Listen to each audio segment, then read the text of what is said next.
Congratulations on the win earlier today and leveling the competition at 4 points for all. How hard was it beating Ben earlier at this level? Well, it was really, really tough. I mean, Ben, I think, at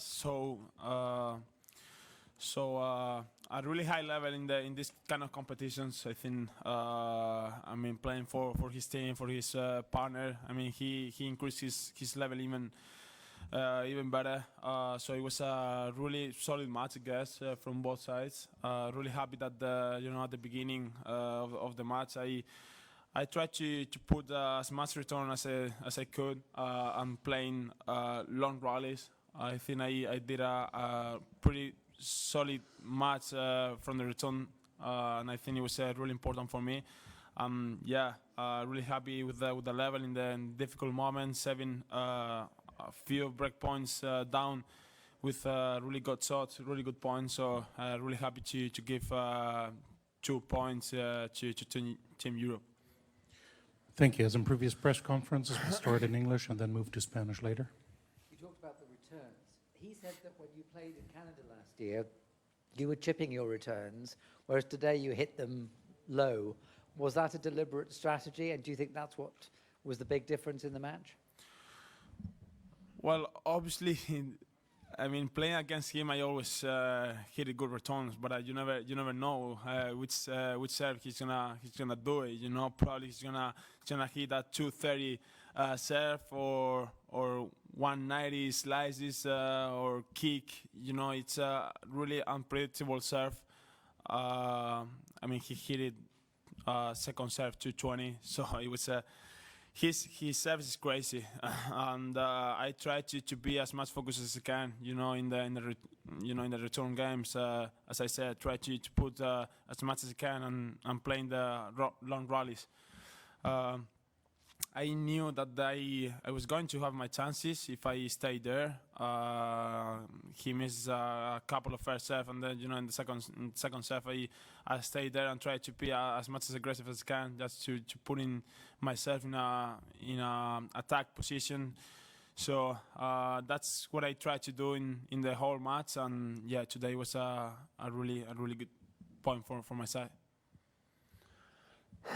Hi, Carlos. I just wanted to ask, I know you played doubles yesterday, but today for your singles match, how did it feel having guys who are normally your rivals for most of the year cheering you on? And what kind of energy did they give you? And did you find it strange or fun, or how did you find it? It was fun. Honestly, it was a great feeling having them supporting me behind. Being as a coach, sometimes it was great having Björn in the bench as well. It is a great support for me.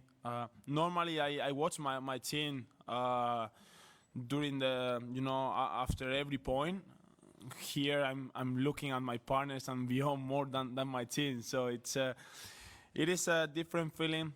For me, it was an unique experience that I enjoyed a lot. Having, for example, Grigor all the time.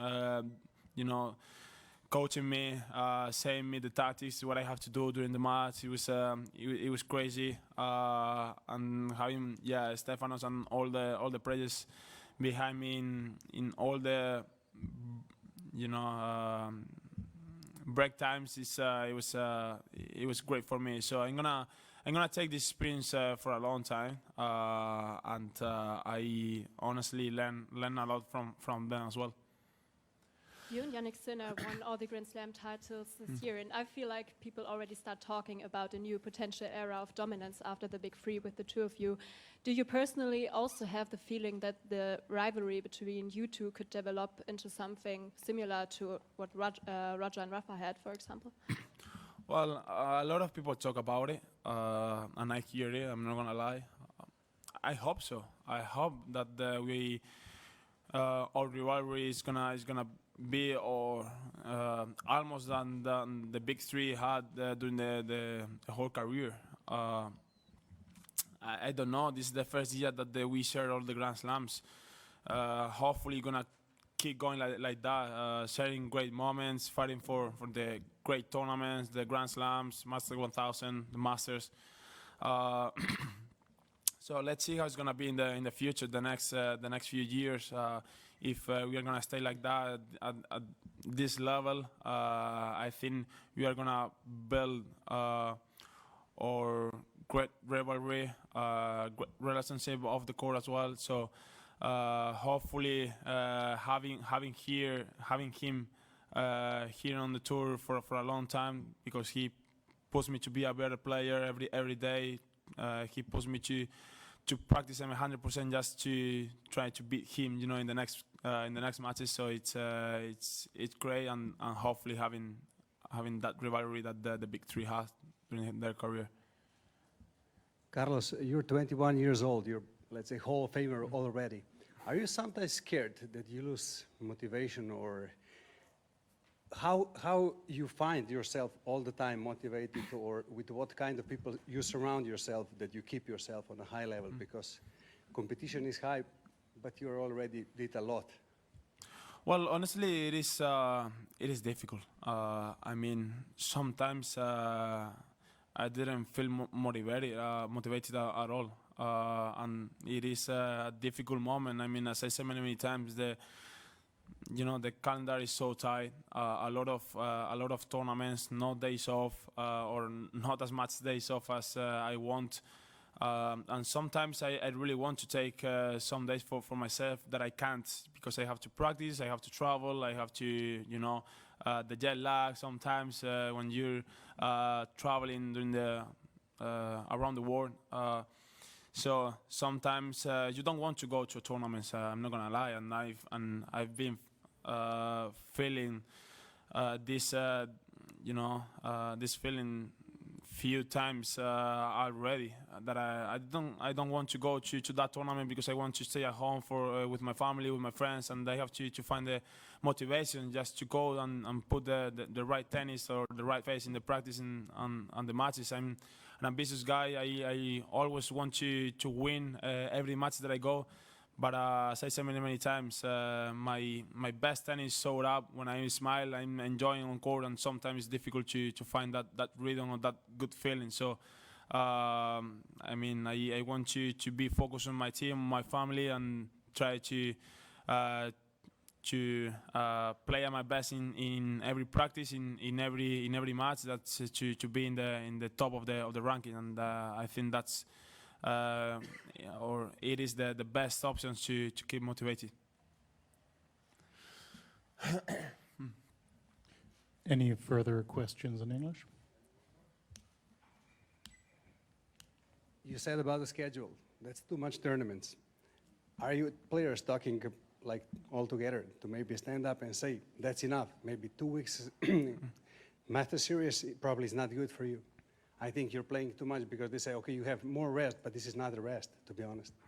Well, honestly, there are a lot of really good players on tour, and obviously each player has their own feeling. So a lot of players wants to play more or even more. A lot of players feel like, okay, it is a good calendar, and a lot of players says that it's really tight, and a lot of tournaments during the whole year. I'm the kind of player who think that is a lot of tournaments during the year, mandatory tournaments, and probably during the next few years gonna be even more tournaments, more mandatory tournaments. So it's I mean, probably they are gonna kill us in some way. Right now, they're showing up a lot of injured because of the ball, because of the calendar, because a lot of things. So probably at some point, a lot of good players are gonna miss a lot of tournament because of that, because they have to take about their bodies, they have to take care about their life. I mean, they have family, they have a lot of other stuff in life than tennis, so they have to take care about it as well. So it's getting too much, I guess. Last question in English. Hi, Carlos. Yesterday you lost, and in tennis you face a loss almost every single week. How do you deal with it mentally? Do you work, for example, with someone on your mentality? Well, I want to think that okay, I lose this time, but at tennis, we are lucky because in tennis we have a lot of opportunities. If I lose this week, next week we are gonna have another opportunity to be better or to win the tournament or to have a really good feeling. So you know, it's it's about preparation, I guess. If you feel like you have done a really good preparation between tournaments or before the tournament start, I mean, it doesn't matter if you lose or win. It's about the good feeling you have. I mean, I've lost many times. Sometimes I left the court with a really good feeling because I played well, I felt well on court, and you know, coming to the next tournament, I'm thinking that I'm gonna do a good results or I'm gonna get better. A lot of them, I felt like I was not doing the right thing, so I felt bad. So tennis, we have a lot of opportunities that we have to think positive all the time, and we have to